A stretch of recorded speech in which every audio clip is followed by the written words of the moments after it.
So today I'm here at Stecker Machine Company. I'm here with my buddy Jerry from State Machine Tools.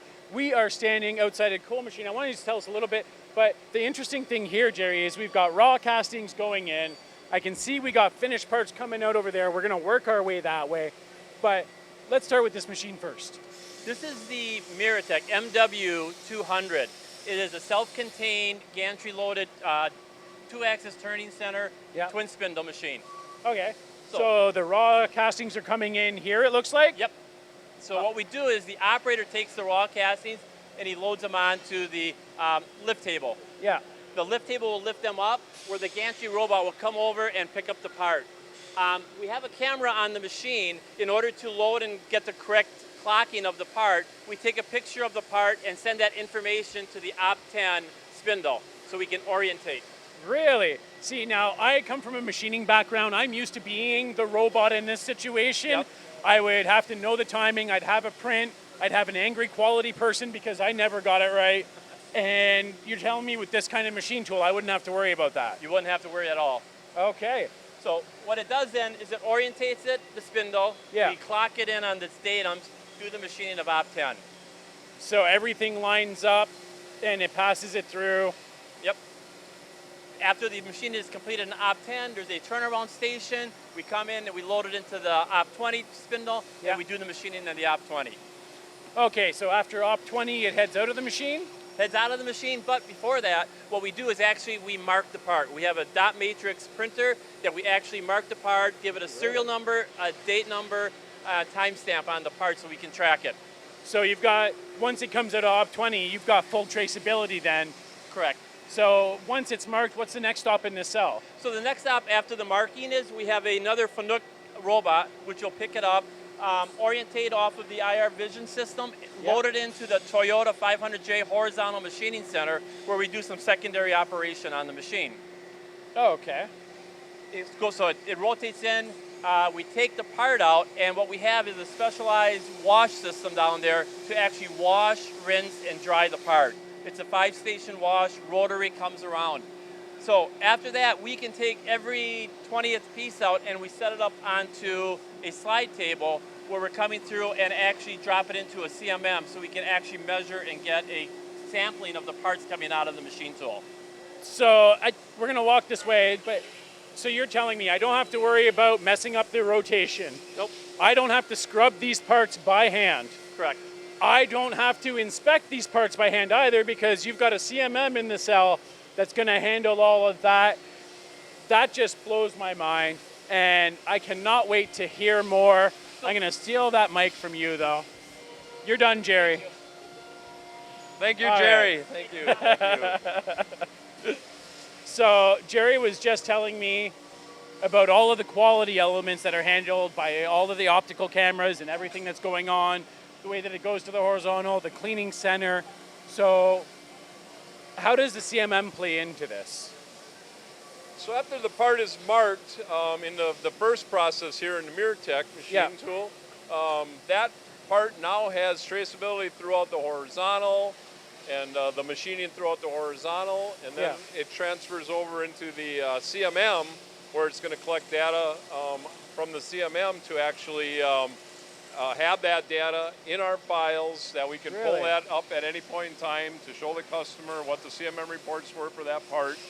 And then that part comes through to the operator, and the operator then does more inspection.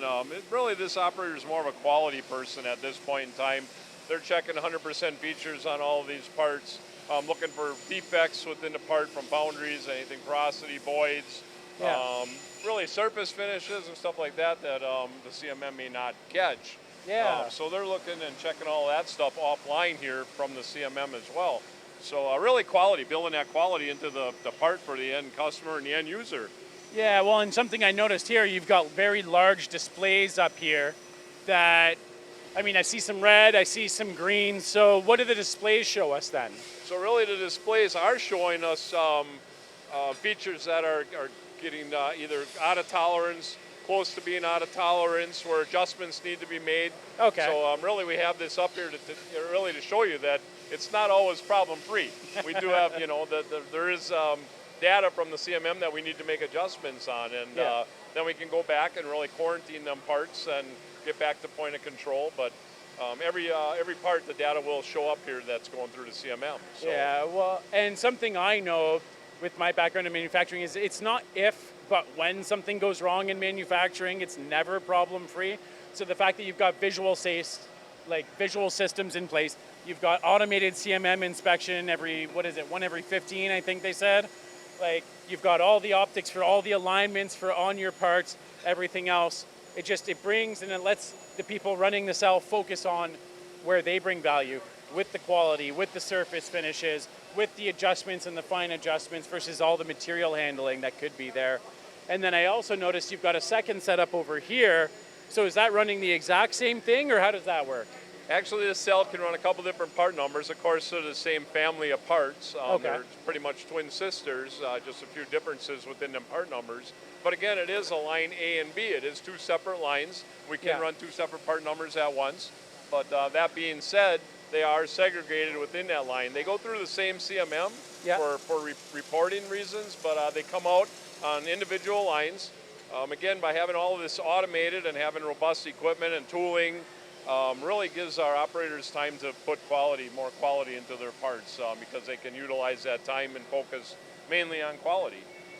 You can definitely, throw out this, see Joey in the background, looking over parts and doing her measurements and everything. So, it's really focusing on quality and moving forward with high tolerances and stuff. That's where we need to integrate our automations and really utilize State Machine for their talents. And our partnership goes back many years. I'm sure you discussed that. Yeah, we've got another video that ties into that a little bit in more detail, where we actually have a video in front of the very first machine that State Machine brought to you all.